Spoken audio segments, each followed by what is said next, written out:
He was feared. He was respected. A man who built an empire on the shores of Las Cuevas. Some called him a benefactor, others a ruthless drug lord. This is the rise and fall of Vaughn Sandman Mieres.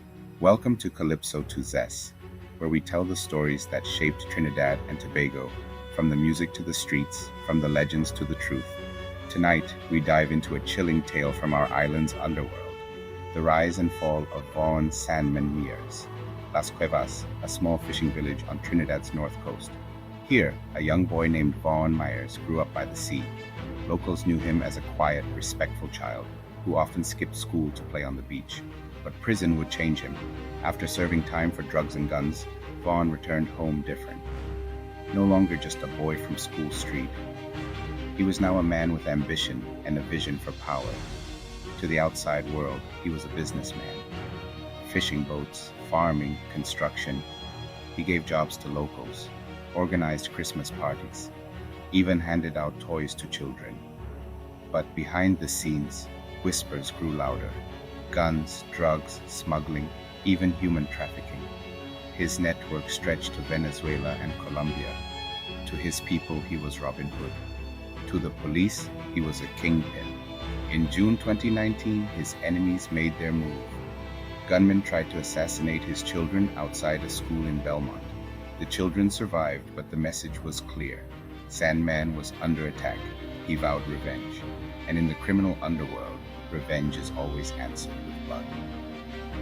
July 25, 2019, 2:45 a.m., 15 masked gunmen stormed Sandman's Las Cuevas home. Armed with AR-15 rifles, they moved like a military unit. Sandman, his wife Alita Leti Dehere, and two of his closest men were executed on the spot.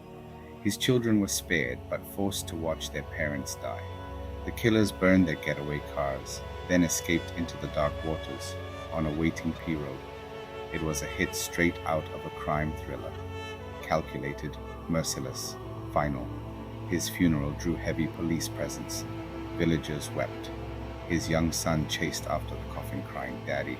But without Sandman, the empire collapsed. Businesses crumbled, jobs disappeared. To some, the community had lost a protector. To others, justice had finally been served. Even in death, Sandman remained a contradiction. Philanthropist and outlaw, hero and villain. His castle was built on fear, money, and power.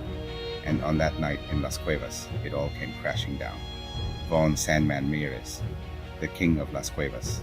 His empire ended in blood, but his legend still haunts Trinidad's north coast. This has been Calypso to Zess, bringing you the stories behind the culture, the music, and the moments that define us as Trimbagonians. If you found this story powerful, don't forget to like, share, and subscribe for more true crime, folklore, and cultural deep dives. Until next time, stay safe, stay strong, and keep the culture alive.